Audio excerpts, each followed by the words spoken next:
नमस्कार, प्रखर राजपूत को देख रहे हैं आप। आज तारीख है 12 अप्रैल साल 2026 और इजराइल, फिलिस्तीन, लेबनान, पाकिस्तान, भारत समेत पूरी दुनिया की खबरों के साथ एक बार फिर से आपके सामने हाजिर हुआ। दोस्तों, इस वीडियो में आपको बताएंगे कि हिजबुल्लाह भी अब लगातार ताबड़तोड़ हमले कर रहा है और हिजबुल्लाह ने भी इसका वीडियो जारी करके तमाम सबूत लोगों के सामने रख दिए कि वो भी अब किसी भी हाल में कमजोर नहीं पड़ रहा है इजराइल के आगे। और साथ ही इसी वीडियो में आपको यह भी बताएंगे कि आईडीएफ ने हिजबुल्लाह के ऊपर भी ताबड़तोड़ हमले किए हैं। यानी एक तरफ जहां सीज फायर की बातचीत चल रही है और जहां ईरान ये चाह रहा है कि लेबनान के साथ ताल्लुकात बिल्कुल सही हो जाए और लेबनान के साथ इजराइल कोई भी लड़ाई झगड़ा ना करे, वहीं इजराइल और हिजबुल्लाह की झड़प देखने के बाद लगती है कि शायद ईरान अपने मकसद में कामयाब नहीं हो पाएगा। और अगर नहीं हो पाएगा तो क्या सीज फायर टूट जाएगा, क्या कुछ होगा, इसके बारे में दोस्तों अभी हम आपको डिटेल बताएंगे। और साथ ही आज बेंजामिन नेतन्याहू ने यानी इजराइल के प्राइम मिनिस्टर ने अपना एक खतरनाक प्लान बताया है। और इस प्लान की जद में अब केवल लेबनान नहीं है बल्कि यमन भी है, साथ ही इराक भी है, इवन कुछ हिस्सा सीरिया का भी आता है, इधर गाजा भी आता है।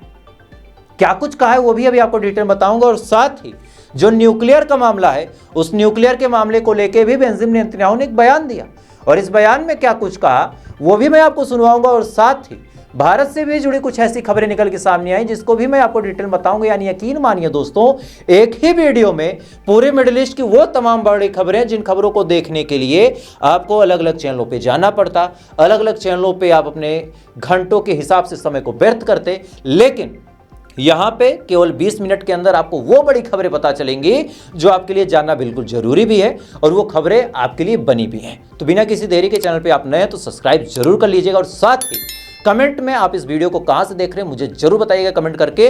तब तक दोस्तों एक एक करके मैं आपको खबरें बताता हूं। सबसे पहली खबर दोस्तों लेबनान के हवाले से निकल के सामने आ रही कि एक तरफ ईरान इस जिद पे अड़ गया है कि अगर लेबनान का मुद्दा शांत नहीं हुआ तो सीज फायर जैसी कोई चीज नहीं होगी।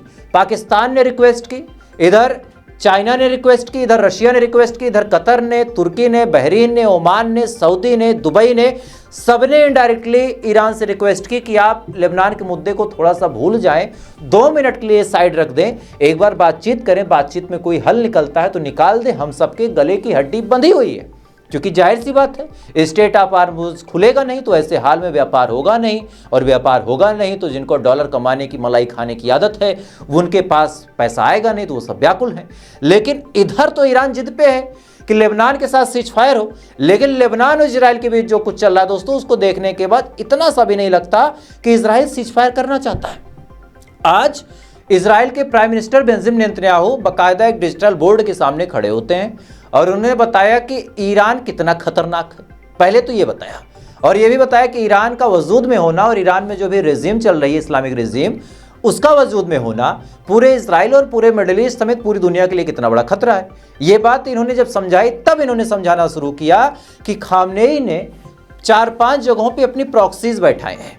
उन्होंने गाजा का जिक्र किया, साथ ही लेबनान का, सीरिया का भी जिक्र किया, इराक का जिक्र किया और इसके साथ दोस्तों यमन का भी जिक्र किया। इन चारों जगहों का जिक्र करके बताया कि जब तक यहां पे ईरान की प्रॉक्सी है हम शांति से नहीं बैठेंगे, हम इनको खत्म करेंगे, भले ही ईरान सीज फायर तोड़ दे, भले ही हमारे साथ जंग हो जाए, आई डोंट केयर। ये बड़ा बयान दोस्तों आज बेंजामिन नेतन्याहू के द्वारा दिया गया। और इसी दौरान बेंजामिन नेतन्याहू ने एक और बड़ा बयान दिया और कहा कि ईरान की जो न्यूक्लियर फैसिलिटी है और साथ ही ईरान के जो बम रखे हैं, खासकर जो इनकी मिसाइल्स हैं, जो ड्रोन है, जिसको खत्म करने का दावा कम से कम 150 बार खत्म करने का दावा डोनाल्ड ट्रंप ने किया। लेकिन आज बेंजामिन नेतन्याहू ने बड़ी गंभीरता के साथ एक बात बताई कि ईरान ने ये तमाम चीजें पहाड़ों के अंदर रखी हैं। देखिए, मिट्टी की मजबूती अलग है, वहां पे जो बंकर बस्टर बम है उनको गिराया जा सकता है, लेकिन पहाड़ मिट्टी की अपेक्षा कई गुना मजबूत है। तो जो बंकर बस्टर बम जमीन में 100 मीटर जाता है, वो पहाड़ पे, चट्टान पे 50 मीटर जाएगा, क्योंकि फ्रिक्शन ज़्यादा है। ऐसे हाल में बेंजामिन नेतन्याहू का कहना है कि ईरान ने अपने मिसाइल्स को, अपने न्यूक्लियर प्रोग्राम को पहाड़ों के अंदर इतना महफूज रखा है कि अमेरिका के B-2 बॉम्बर भी कुछ नहीं बिगाड़ सकते। अब सोचिए, इतनी बड़ी बात, इतना बड़ा खुलासा आज बेंजामिन नेतन्याहू ने खुद कर दिया।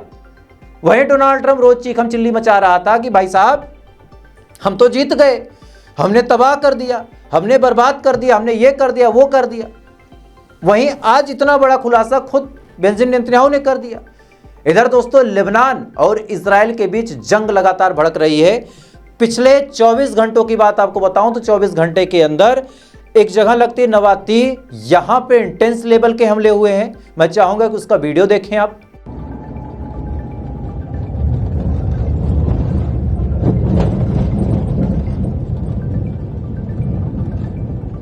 इसके अलावा दोस्तों इसी नवाती में एक पावर प्लांट है, वहां पे भी बड़े हमले हुए हैं।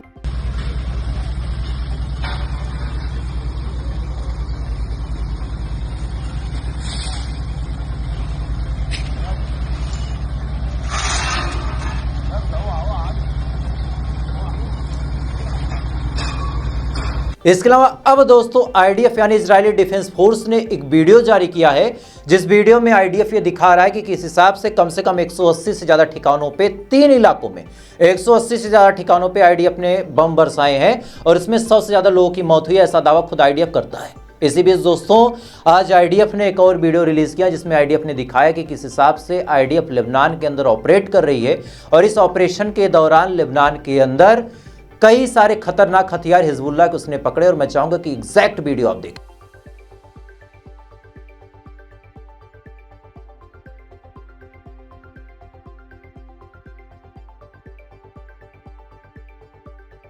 इस वीडियो में दोस्तों आप साफ तौर पे देख सकते हैं कि किस हिसाब से आईडीएफ ने हिजबुल्लाह के खतरनाक हथियारों को पकड़ने का दावा किया, लेकिन आईडीएफ के खिलाफ हिजबुल्लाह ने जो वीडियो रिलीज किया है उस वीडियो की कहानी दोस्तों बिल्कुल अलग है। जी हां, आईडीएफ के खिलाफ हिजबुल्लाह ने जो वीडियो रिलीज किया उस वीडियो में हिजबुल्लाह ने साफ तौर पे दिखाया है कि कैसे वो इजराइल के शहरों को टारगेटेड कर रहा है।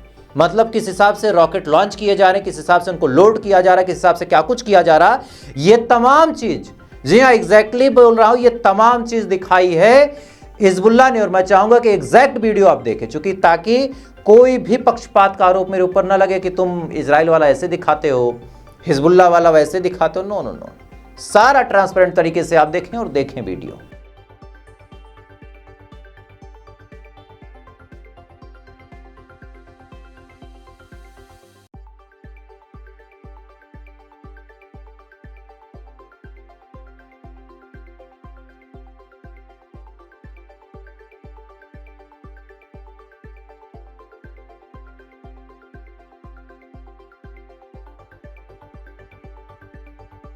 इस वीडियो में दोस्तों आप साफ तौर पे देख सकते हैं कि किस हिसाब से हिजबुल्लाह लगातार हमलावर है।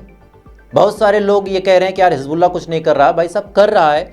वो तो इजराइल के लोगों ने मीडिया पे इतना कंट्रोल कर रखा है कि कोई भी वीडियो निकल के सामने नहीं आ रहा। जैसे दुबई से नहीं आ पा रहा था, दुबई से जब वीडियो आ रहा था तो लोगों ने कहा ये AI है, ऐसा वीडियो हो ही नहीं सकता, है ना। सऊदी के जब वीडियोज आए तब लोगों ने कहा अरे सब फेक वीडियो है, प्रोपोगेंडा वीडियो है। लेकिन अंत में अब कहानी निकल के सामने आ गई ना। जब ईरान क्लेम करता था कि हमने इनके ड्रोन वगैरह को मार गिराया है, अमेरिका कहता था सब फ्रॉड है। आज खबर निकल के सामने आई कि 65,000 करोड़ के तो ड्रोन मार दिए ईरान ने। MQ-9 रीपर हो गया, साथ ही MC-X करके एक है उसको मारा, साथ ही C-135 प्लेन जो था उसको क्रैश कर दिया। बाकी F-15, F-15E, F-16, F-35 इन तमाम प्लेनों का कहना ही क्या। लेकिन शुरुआत में कोई मानने को कहाँ तैयार था, क्योंकि मीडिया पे कंट्रोल है। सेम हाल दोस्तों अभी है कि हिजबुल्लाह मार तो रहा है, लेकिन वीडियोज इस वजह से निकल के सामने नहीं आ रहे क्योंकि इजराइल किसी भी वीडियो को बाहर आने नहीं दे रहा। खैर इसी बीच दोस्तों बड़ी अफसोसनाक खबर निकल के सामने आ रही सीज फायर को लेके। पाकिस्तान ने बहुत बढ़िया कोशिश की, उसके लिए उसको बधाई देनी चाहिए। जो ईरान बातचीत को तैयार नहीं था, उस ईरान को पाकिस्तान मना के बातचीत के टेबल पे लेके आता है। ईरान कह रहा था कि हम डायरेक्ट टॉक नहीं करेंगे, लेकिन पाकिस्तान उससे रिक्वेस्ट करता है, उसको कन्विंस करता है कि तुम सामने से बात कर लो। ईरान बातचीत करने आता है, लेकिन अमेरिका अपनी हरकतों से बाज नहीं आया दोस्तों। अमेरिका ने वो डिमांड रख दी जिससे पता चल गया कि अमेरिका पूरे मिडिल ईस्ट में किसी का सगा नहीं है। अब कई सारे लोग, खासकर अंधभक्त किस्म के लोग, ये दावा कर रहे हैं कि ईरान गलत कर रहा, चूंकि स्ट्रेट ऑफ हार्मोज पे ईरान टैक्स लगा रहा। ईरान एक नेचुरल रास्ते को, जहां से अब तक पूरी दुनिया के जहाज फ्री में आ जा रहे थे, उसी नेचुरल रास्ते पे टैक्स लगा के पैसा कमाएगा, बिल्कुल गलत चीज है भाई, बहुत गलत चीज है। ठीक है, आई एक्सेप्टेड। लेकिन पॉपो ने क्या किया हुआ आप जानिए। अमेरिका ने वहां पे ये नहीं कहा, सोचिए इनके क्या रंग हैं। पूरी दुनिया के आगे डोनाल्ड ट्रंप धमकी दे रहा था कि स्ट्रेट ऑफ हार्मोज को मैं खुलवा के रहूंगा, भले ही मुझे पूरे ईरान को खत्म क्यों न करना पड़ जाए। यह बयान था इनका। लेकिन of the table, of the camera इन्होंने क्या बात की वो आप सुनिए। इन्होंने कहा कि देखो ऐसा है, मौका दोनों के पास है, आपस में लड़ने का कोई फायदा नहीं है। ईरान ने कहा हाँ ये बात तो ठीक है। इन्होंने कहा कि स्ट्रेट ऑफ हार्मोज पूरी दुनिया के गले की हड्डी है, मतलब सांस की नली है। इसको हम पकड़ेंगे तो पूरी दुनिया की सांस फूल जाएगी, क्योंकि गैस मिलेगी नहीं, तेल मिलेगा नहीं। तो एक काम करते हैं, हम तुम समझौता कर लेते हैं, तुम भी तेल ले लो, तुम भी टैक्स ले लो, हम भी तेल ले लें, हम भी टैक्स ले लें। ईरान ने कहा मतलब, इन्होंने कहा कि इसका मतलब बड़ा साफ है कि दोनों मिलकर टोल लगाते हैं, आधा पैसा तुम लो, आधा पैसा हम लें। अब ईरान ने कहा कि एक बात तुम बताओ, ना तो यहाँ तुम्हारी ज़मीन है, ठीक है, और ना ही यहाँ तुम्हारा कुछ है। हम लेते हैं नहीं लेते हैं वो तो हमारा मसला, चूंकि हम यहाँ पे मौजूद हैं, तुम 7 समंदर पार से आके कैसे ले सकते हो। अमेरिका ने कहा कि देखो अगर हमको नहीं मिलेगा तो हम तुमको भी नहीं लेने देंगे। ईरान ने कहा देखो तुमसे बातचीत करने का कोई मतलब नहीं है। सोचिए 4 घंटे तक बातचीत चली थी। शुरुआत में बातचीत बहुत सही पटरी पे भी जा रही थी, लेकिन जब यह डिमांड रखी गई अमेरिका द्वारा तब ईरान भड़क गया और कहा कि तुम बातचीत करने लायक हो नहीं। इसके बाद 4 घंटे की वो बातचीत बिना किसी कंक्लूजन के खत्म हो गई। कोई खास उसका रिजल्ट निकल के सामने नहीं आया और आज पूरी दुनिया मुंह उठा के देख रही कि क्या दोबारा बातचीत होगी तो क्या अमेरिका झुकेगा या फिर ईरान झुकेगा या फिर क्या कुछ होगा, वो सोचने वाली बात है। चूंकि ईरान ने भी बाइकआउट कर दिया और कहा कि हम बातचीत नहीं कर पाएंगे चूंकि यू डोंट डिजर्व इट, और अमेरिका अपने फायदे के लिए तो कुछ भी करने को तैयार है। खैर इसी बीच दोस्तों अमेरिका कितना गिरा हुआ है इसका एक वीडियो निकल के सामने, और भारत के एक इन्फ्लुएंसर कहना थोड़ा सा गलत होगा, ये इस्लामिक स्कॉलर कह सकते हैं, इनका नाम है जमीर अब्बास जाफरी साहब। ये अक्सर ईरान भी जाते रहते हैं, तेहरान भी जाते रहते हैं, भारत में भी आपको ये दिख जाएंगे टीवी चैनल के डिबेट शो में, बहुत ही पोलाइट तरीके से बातचीत करते हैं। इनके बातचीत में वो आजकल के जो सड़क छाप मौलाना है जो इस्लाम को गंधवा के रख दिए हैं, साफ तौर पे कह रहा हूँ, सड़क छाप इनको बैठा दो, ये कुछ भी नहीं जानते, ना ये कुरान का इल्म है इनको, ना ही किसी और किताब का इल्म है, ये कुछ भी बोल देते हैं, किसी की पत्नी को नंगी पीठ वाला बोल देते हैं, किसी को कुछ और बोल देते हैं, दूसरों के धर्म पे टिप्पणी करते हैं ताकि दंगे भड़के, और दंगे भड़केंगे तो एक खास पार्टी वोट ले जाएगी, हम सभी जानते हैं। तो ये उसमें से नहीं है, ये काफ़ी पढ़े लिखे मौलाना है। इन्होंने आज ईरान की राजधानी तेहरान का सफ़र किया और वहाँ पे एक हॉस्पिटल है जिसका नाम है महात्मा गांधी हॉस्पिटल, सोचिए, और ये पूरे ईरान का सबसे बड़ा हॉस्पिटल है बच्चों का हॉस्पिटल है। इसमें ना कोई मिलिट्री इक्विपमेंट लगे हैं, ना यहाँ पे आर्मी पर्सन्स का इलाज होता है, ये केवल बच्चों का हॉस्पिटल था, यहाँ पे केवल बच्चों का इलाज होता था। और उस पे इजराइल और अमेरिका ने बमबारी करके क्या हाल उस अस्पताल का किया है मैं खुद अपने मुंह से नहीं बताऊंगा, जमीर अब्बास जाफरी साहब के मुंह से सुनिए जरा। बिस्मिल्लाहिर्रहमानिर्रहीम। मैं इस वक्त तेहरान में हूँ और तेहरान में मेरे पीछे महात्मा गांधी हॉस्पिटल है। ये बच्चों का चाइल्ड स्पेशलिस्ट हॉस्पिटल था। देखें किस तरीके से इजराइल और अमेरिका ने जब हमला किया तो इस हमले में किस तरीके से पूरा का पूरा बच्चों का चाइल्ड स्पेशलिस्ट हॉस्पिटल तबाह हो गया। ये बताता है कि अमेरिका और इजराइल दुनिया में बदतरीन लोगों में से वो हैं। उन्हें जब मारा जाता है, जब वो मारते हैं तो ये नहीं देखते कि इंसान है, बच्चा है, हॉस्पिटल है, बस वो बम गिरा देते हैं। अब इसके बरखिलाफ मैं व्यूअर से कहूंगा कि ईरान ने 11 मुल्कों पे हमला किया है। एक जगह आपने सुना एक हॉस्पिटल पे मारा। ईरान में 600 से ज्यादा हॉस्पिटल्स पर इस वक्त इजराइल और अमेरिका ने हमला कर चुका है। 60 से ज्यादा स्कूल्स पे मार चुका है। ये पता चलता है कि 2 कौमें हैं, एक जालिम और एक जो अपनी मुल्क का, अपनी मातृभूमि का दिफा भी कर रही है तो अखलाक, नैतिकता और मॉरल वैल्यूज के साथ। इस वीडियो में दोस्तों आप साफ तौर पे सुन सकते हैं कि क्या हाल हुआ है उस अस्पताल का, और ऐसे न जाने कितने ऐसी जगह हैं। चूंकि ईरान ने ऑफिशियली खुद ये बात बताया है कि हमारे कम से कम 36 से ज़्यादा यूनिवर्सिटीज़ को टारगेट किया गया, हमारे कम से कम 200 से ज़्यादा स्कूलों को तबाह और बर्बाद किया गया, हमारी कल्चरल साइट को तबाह किया गया, हमारे हॉस्पिटल को तबाह किया गया, हमारे ब्रिजेस को तबाह किया गया, हमारे रेलवे नेटवर्क को तबाह किया गया। यानी हर वो काम जिससे आम आवाम परेशान होती, हर वो काम जिससे पब्लिक को दिक्कत होती, वो काम इजराइल और अमेरिका ने 40 दिन की जंग में भरपूर मात्रा में किया। मतलब हर वो काम जिससे आम आवाम को दिक्कत हो वो काम किया इन्होंने। और इनसे हमारे देश में कुछ खास लोग हैं जो इंसानियत की उम्मीद रखते हैं यार, इनसे जो वहां पे स्ट्रेट ऑफ हार्मोज में पहुंच गए कि 4 पैसे तुम कमा लो, 4 पैसे हम कमा लें, क्या कहा जाए ऐसे लोगों का। खैर इसी बीच दोस्तों कतर के हवाले से बड़ी अपडेट निकल के सामने। कतर ने कहा कि हम भारत को न तेल की कमी होने देंगे और ना ही गैस की कमी होने देंगे। अब सोचिए, स्ट्रेट ऑफ हार्मोज बंद है। खबर ये निकल के सामने है कि भारत के एकाक जहाज तो आ रहे हैं, लेकिन जिस फ्लुएंटली तरीके से भारत में आ रहे थे वो ऐसे नहीं आ पा रहे। ईरान भी बहुत पूछ के दे रहा, जैसे अब है कि एक सिलेंडर आप 25 दिन में ले सकते हैं, इसके पहले नहीं ले सकते। तो सेम ईरान भी दे रहा कि चलो कमी है, 2 जहाज ले लो।